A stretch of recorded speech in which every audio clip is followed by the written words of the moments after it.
le signe des retrouvailles avec ses fans, la diva La Voix d'Or, Coumba Gawlo en live à Thiès, le jour de la Tabaski Sams Prestige. Tiwaawan ne ko yaa ñu ko tàmmal dañuy jóge Tiwaawan fekk si la Thiès foo nañ ñu fekk si la ma ne ko Coumba Gawlo loolu nar naa rëy de waa Ngaye Mekhe de ko dañuy ñëw waa Jandeer waa Tasset waa Noto waa Thiénaba yéen a ko doon réclamer. Thiès, la star sera avec vous le jour de la Tabaski, la grande diva La Voix d'Or, Coumba Gawlo, l'international de la musique sénégalaise. Le grand rendez-vous du jour de la Tabaski, ce sera à Thiès, Sams Prestige, entrée 3000, VIP 5000, réservation loge 50 000.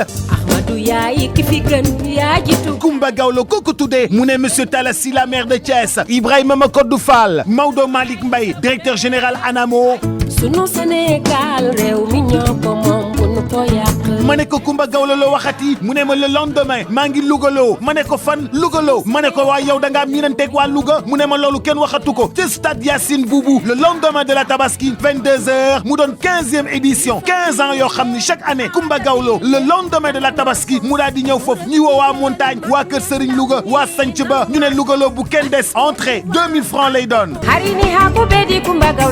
Notez bien Coumba Gawlo le jour de la Tabaski Sams Prestige le lendemain de la Tabaski à Louga au stade Yacine Boubou à partir de 22h entrée unique 2000 francs.